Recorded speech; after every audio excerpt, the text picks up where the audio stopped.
오늘 에스라 4장 6절부터 10절 보겠습니다. 에스라 4장 6절부터 10절입니다. 함께 봉독하시겠습니다. 또 아하수에로가 즉위할 때 그들이 글을 올려 유다와 예루살렘 주민을 고발하니라. 아닥사스다 때 비슬람과 미드르닥과 다부엘과 그의 동료들이 바사왕 아닥사스다에게 글을 올렸으니 그 글은 아람 문자와 아람 방언으로 써서 진술하였더라. 방백 르훔과 서기관 심세가 아닥사스다 왕에게 올려 예루살렘 백성을 고발한 그 글에 방백 르훔과 서기관 심세와 그의 동료 디나 사람과 아바사 사람과 다블렛 사람과 아바세 사람과 아렉 사람과 바벨론 사람과 수산 사람과 대해 사람과 엘람 사람과 그 밖의 백성 곧 존귀한 오스나발이 사마리아 성과 유브라데 강 건너편 다른 땅에 옮겨둔 자들과 함께 고발한다 하였더라. 아멘. 자, 어처구니 없는 방해에 부딪히게 됩니다. 성전을 세우려고 했는데 세워보지도 못하고 현장이 멈추게 돼요. 고소 문서가 쌓이게 됩니다. 고소 고발이 막 사방에서 오기 시작해요. 우리의 삶도 똑같습니다. 진짜 우리의 심령 가운데 성전이 세워지려고 하면은요, 고소 고발전이 일어납니다. 대적자들이 일어나고요, 저걸 가만둬서는 안 된다고 정말 별의별 방법을 다 동원하여 난리가 납니다. 이 어둠의 영은요, 우리가 은혜 받는 걸 원하지 않아요. 당연하죠. 원하지 않습니다. 또한 제대로 복음을 만나는 거 절대 원하지 않습니다. 교회 다니는 건 방해 안 한다고 해요. 교회만 다니는 거. 그냥 교회 다니면서 복음은 받지 않고 교회만 다니면 안 좋은 면역만 늘어나게 됩니다. 그냥 내버려 둔다는 거예요. 아유, 교회 다니는 거 괜찮아. 교회만 다니라고 그래. 어둠의 영이 볼 때 교회에도 자기 사람들이 많기 때문이에요. 그런데 정말 복음을 만나고 하나님과 깊이 교제하는 예배와 기도가 불이 붙어 타오르려고 하면 그 불을 끄기 위해서 별의별 일이 다 난다는 거야. 여기에 보시면 고소고발이 왔어요. 근데 그게 참 신기한 게요. 정면 충돌이 아니에요. 다른 권세자들을 이용하고 사람들을 주변에 일으키고 이런 방식으로 많이 와요. 이때 그리스도인들이 어떻게 해야 되는가? 기억해야 될 것은요. 이 방해는 다르게 생각하면 나쁜 건 아니에요. 오히려 내 안에 제대로 길을 찾아가고 있다는 증거입니다. 여러분, 방해가 있다고 해서 사명이 꺾이는 사람이 어디 있겠습니까?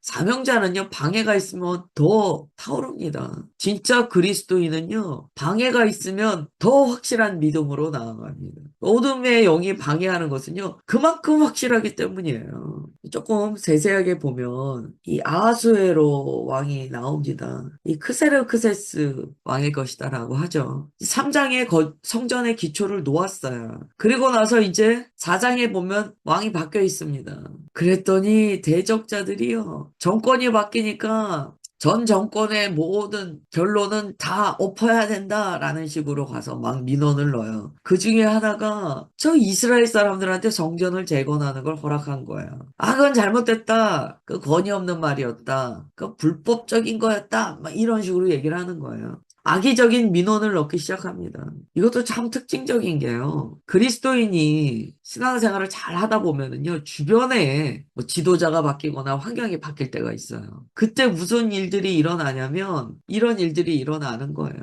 이전에 경험했던, 이전에 계획했던 일들에 대해서 다 부정하고 가치관을 바꿔버리고자 하는 일들이 일어납니다. 앞서 결정되었던 것들, 그러한 것들을 다 바꾸려고 해요. 우리가 다 알잖아요. 이런 일들은 뭐 비일비재하죠. 그 다음에 이제 아닥사스다 왕이 나와요.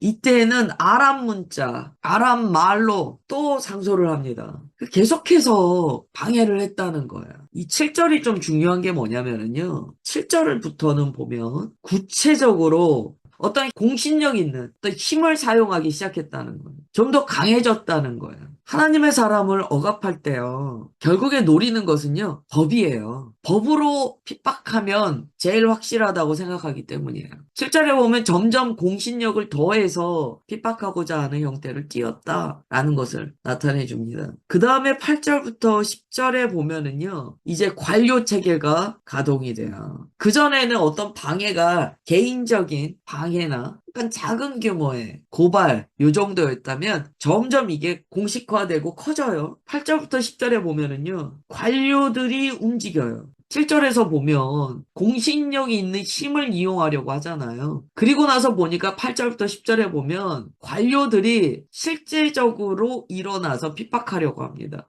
잘 이 순서를 보셔야 돼요. 특별히 9절부터 10절에 보시면 여러 곳의 사람들이 다 합세하는 게 나와요. 방백 르움과 서기관 심세는 관료들이 움직였다는 건데요. 그 다음에 보면 디나 사람, 아바사 사람, 다블렛 사람, 아바세, 아렉, 바벨론, 수산, 대해, 엘람 이런 사람들이 움직였다는 거예요. 이들이요 사마리아 성과 유브라데강 건너편 다른 땅에 옮겨둔 자들과 함께 합세해서 고발하더라는 거예요. 하나님의 일을 방해하기 위해서요. 그동안 사이가 안 좋았던 사람들까지 다 한통속이 돼버린다는 거예요. 오직 목적은 하나예요. 하나님의 일을 방해해야지. 여기 보면은요. 사마리아와 유브라데 강 건너편 다른 땅에 옮겨둔 자들 이들이 누구일까요? 당시 혼합신앙에 물들어 버린 사람들이에요. 아스르의 이주 정책에 따라서 혼합주의에 빠진 사람들이에요. 여기서 또 우리가 뭘 알게 되는가? 혼합주의에 빠지면 순수한 신앙을 절대 인정하지 못하는구나. 사람이 한번 마음에 있어서 경계를 허물어버리고 혼합신앙으로 빠져버리면 나만 혼합주의가 되는 걸 원하지 않아요. 다 혼합주의에 물들기를 원해요. 그걸 장려하고 가르치고 그걸 억압적으로 주입하려고 해요. 어제 나왔던 같이 성전을 짓겠다던 사람들의 목적은 오늘의 말씀을 통하여 너무 확실해졌어요. 이들이 원하는 것은요. 순수한 신앙을 세우지 못하게 하는 거예요. 바알도 아세라도 하나님도 똑같은 위치에 놓고 우리가 그렇듯이 잡신의 하나로 하나님을 전락시켜버리고 혼합주의로서 그리스도인 해라. 그런데 바알 신앙도 해라. 이렇게 얘기하기를 원한다는 거예요. 참, 이게 말도 안 되는 거죠. 지금의 우리가 읽은 이 말씀의 배경을 보면은요, 이게 정권이 바뀌는 내용들이 나오죠. 혼란한 시기예요. 정권이 바뀌는 혼란한 시기. 정권이 바뀌는 이 혼란한 시기에 어둠의 영은 강하게 역사합니다. 이때 어둠의 영이 원하는 것은요, 그리스도인들의 무너짐이에요. 이들은 관료 네트워크를 사용해요. 힘 있는 자들을 사용해요. 그리고 공식적인 언어로서 법의 통제를 가져오려고 합니다. 이들의 논리는요, 예루살렘은 정치적으로 봤을 때 잠재된 반역의 도시가 될 것이다라는 거예요. 교회는 우리가 살고 있는 삶을 반역할 것이다라는 거예요. 낙인 찍기 원하는 거예요. 이제 여기서 또 한 가지 중요한 포인트가 이 낙인입니다. 낙인. 왜 이렇게 공식적인 이야기를 하는가? 낙인 찍기 위해서예요. 여러분 소문을 내는 것과 낙인 찍는 건 달라요. 이 어둠의 영이 어떻게 역사하냐면 처음에는 그냥 소문이에요. 이런 거야. 이렇대 저렇대. 그렇게 해서 어떻게 합니까? 나중에는 낙인을 찍어버려요. 이건 이런 겁니다. 공식적으로 낙인을 찍어버려요. 자기네들은 혼합주의잖아요. 순수한 신앙인의 낙인을 찍어요. 그리고 굉장히 불명예스러운 어떤 억울한 일들을 누명을 씌워버려요. 그 예루살렘은 반역의 도시다. 이들은 반역자들이다. 라고 낙인을 찍어버리는 거예요. 그러면 하나님께서 왜 지금 성전의 기초를 놓고 신앙의 순수함이 막 일어나는 이때 이런 일들을 허락하시는 걸까요? 왜 허락하실까요? 그냥 이들이 아무 방해 없이 성전을 지으면 더 좋지 않을까요? 왜 하나님께서는 이런 일을 막아주지 않으시고 하나님의 능력으로 제압해주지 않으실까요? 왜 이런 일들을 경험하게 하실까요? 사실 이 과정은요, 이스라엘 사람들의 자기 열심을 빼는 시간이기도 합니다. 또한 그 예배 때 눈물과 웃음이 뒤섞였던 그 감정 가운데 개인적인 열심과 감정을 뽑아내는 시간이기도 해요. 여러분, 사람은요, 반대에 부딪힐 때 본 모습이 나옵니다. 나와요. 아무 문제 없을 때는 다 똑같아 보여요. 그러나 문제가 있을 때 본 모습이 나와요. 예수님 오시기 전에 왜 그리스도인들이 환란이 있을 수밖에 없는가? 물론 주님께서 우리를 보호해 주시지만 그렇다고 해서 환란이 없는 건 아니거든요. 이 왜 필요합니까? 순수함의 진실성이 드러나는 시간이에요. 보세요. 막 사람들이 성전에 기초를 놓으며 예배 드렸어요. 막 마음에 성전을 놓는다라는 그 감격과 감정적인 그 열정이 막 부어졌어요. 그런데 찬물을 끼얹는 일들이 발생하는 거예요. 이때 살아남아야 돼요. 이때 살아남는 거예요. 우리 그리스도인들은 감각해야 되는 게 있는데요. 좋을 때 믿음 잘 지키는 걸로 너무 좋아할 일이 아니에요. 흔들릴 때, 주변에서 흔들 때, 그 믿음이 지켜지는가를 봐야 돼요. 그런 일 없으면 좋겠죠. 그러나, 아닙니다. 성경은 우리에게 가르쳐 줘요. 우리가 아무리 거듭나도 태어날 때부터 붙들고 살던 그 본성이 우리를 계속 끄잡아 당긴다는 걸 성경은 분명히 가르쳐 주세요. 그래서 우리의 평생이요, 싸움이고 전쟁이다라고 가르쳐 주세요. 어떤 그리스도인도 연단의 과정 없이 주님 앞에 설 수 없습니다. 연단이 없다. 원인은 딱 하나예요. 거듭난 바로 그 순간 예수님 닮아서 그런 게 아니에요. 원인은 정말 하나예요. 저는 한 번도 연단이 없었습니다. 만약에 그런 사람이 있다면 진짜 유기라는 생각이 들어요. 하나님의 유기는 내버려 두심이거든요. 가장 비극적인 인생이죠. 가장 비극적인 인생이에요. 우리는 알아야 돼요. 이런 어떤 어려움이 있을 때, 아, 주님께서 나를 사랑하시는구나. 주님께서 내 안에 있는 것들을 이제 주의 질서로서 재정비하시는구나. 정말 주님께서 나를 성장시키시기 위하여 주의 섭리 가운데 나를 만지고 계시구나. 이걸 인지해야 돼. 이게 없다. 그게 제일 무서운 거예요. 이런 거 없는 인생, 그냥 잘 되는 인생. 그게 제일 무서운 거예요. 죄 지어도 괜찮은 인생. 제일 무서운 거예요. 신학적으로 유기의 개념이 있거든요. 제일 무서운 거예요. 이것처럼 무서운 게 없어요. 사랑하신다면 주님께서는 옳은 길로 아프더라도 이끌어내세요. 오늘 말씀을 통해서 어둠의 영이 어떠한 방법으로 우리들을 무너뜨리려고 하는가를 좀 깨닫게 됩니다. 뭐 소문, 비방 이러한 것을 하죠. 소문과 비방 이후에는 좀 더 강하게 낙인을 찍고 어떤 법이나 공신력 있는 사람들을 사용하려고 하죠. 그리고 더 많은 사람들을 이용해서 여론을 형성해서 궁지에 몰아넣으려고 하는 일들을 합니다. 여러분, 이런 방법은요, 아셔야 돼요. 아니, 그리스도인도 이런 방법 쓸 수 있죠. 아니에요. 그리스도인들은 이런 잔꾀 부리지 않아요. 우리는 주님께서 하시는 일에 순종하지, 이런 잔꾀 안 부려요. 여러분, 이런 잔꾀를 부리는 것은요, 악으로부터 납니다. 그래서 사람이요, 어떤 방식을 취하는가를 보면 어느 정도는 나와요. 삶을 살 때 이런 방식을 취한다. 어떤 방식의 삶을 사는가를 보면은요, 어느 정도 우리가 감각할 수 있어요. 어둠의 방법을 사용한다. 그러면 아셔야 돼요. 우리가 인격을 안다, 뭐 그 사람의 성품을 안다, 이런 걸 떠나서요. 이런 어둠의 방법으로 공격해 온다 그러면 아셔야 돼요. 아, 어둠에 많이 잡혀 있구나. 이런 방법을 사용한다는 것 자체가 어둠의 방법이기 때문에 간파할 수 있습니다.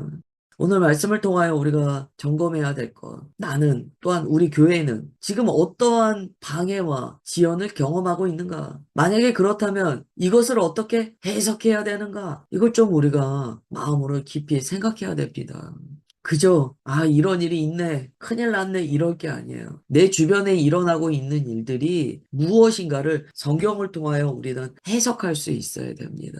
지금 이스라엘 사람들은 성전의 기초를 놓고 모든 것이 잘 출발한 것 같이 보이는 이때에 방해에 부딪혔어요. 이들은 한 번의 방해로 끝나지 않았어요. 단계적으로 방해하기 시작합니다. 그리고 그 방해는 점점 강해졌어요. 그러면 여기서 제가 한번 질문 드릴게요. 우리의 삶에 이런 일이 있을 때 우리는 어떻게 해야 될까요? 이 방해를 분석하고 그러면 어떻게 해야 될까요? 지금 내가 어둠의 영으로부터 방해를 경험하고 있다는 걸 인지했다면 어떻게 해야 될까요? 제가 답을 안 드려도 우리 성도님들은 다 아세요. 주님께서 지금 어떤 메시지를 주고 계시는 것입니까? 주님께로 더 가까이 나오라는 거예요. 더 복음의 견실함 위에 서라는 거예요. 더 믿음을 붙들라는 거예요. 더 하나님의 자녀된 정체성을 확고히 붙들라는 거예요. 24시간 주님 안에 거하라는 거예요. 가장 마귀가 좋아하는 것은요, 방해가 있을 때마다 움츠려들고, 공격이 있을 때마다 하나님을 떠나는 거예요. 우리가 참 지혜롭게 생각해야 돼요. 누구 좋으라고. 여러분 잘 생각해 보세요. 공격이 있을 때, 막 그런 마음이 들 때, 마음에 이 단어를 떠올리세요. 내가 누구 좋으라고? 마귀 좋으라고요? 어둠의 영 좋으라고요? 아니잖아요. 에스라서는요, 지금 성전을 재건해 나아가는 백성들이 경험한 저항을 그대로 기록해 놨습니다. 우리의 심령 성전도 그냥 세워지는 것이 아니다. 저항이 있다. 그러나 이 저항 가운데 우리는 주님만 바라보는 것이다. 꼭 기억하십시오. 오늘 주님께서 우리에게 영적인 전쟁에 대한 지혜를 많이 부어주셨어요. 기도하시겠습니다. 하나님 아버지, 성전의 기초를 놓고 그렇게 감격스러운 예배를 드렸던 이스라엘 백성들이 대적자들의 방해에 부딪히게 됩니다. 그 방해는 개인 수준의 방해를 넘어 지도자들과 또한 법적인 방해까지 나아갑니다. 또한 여론을 형성하여 대적자들을 불러 모아 이스라엘을 공격하려고 하는 힘의 구도로도 나아갑니다. 이러한 일들이 우리의 삶 가운데 일어나기에 주님 성경에 기록하셨음을 압니다. 우리의 삶에도 우리가 주님께 가까이 나아가려고 할 때 동일한 방해와 대적자들의 일어남이 있다는 것을 깨닫습니다. 주님 오늘 말씀은 그럴 때일수록 우리가 더 주님께 가까이 나아가 하나님의 전신갑주를 입어 견실한 믿음 위에 서야 된다는 주님의 은혜의 당부의 말씀이신 것을 믿습니다. 오늘 함께 예배드린 주의 자녀들 믿음으로 강건하게 하옵소서. 믿음으로 일어나게 하옵소서. 오직 예수 그리스도의 그 복음 위에 온전히 서게 하옵소서. 주님 그렇게 역사하여 주심을 믿사오며 사랑하는 주 예수 그리스도의 이름으로 기도드리옵나이다. 아멘.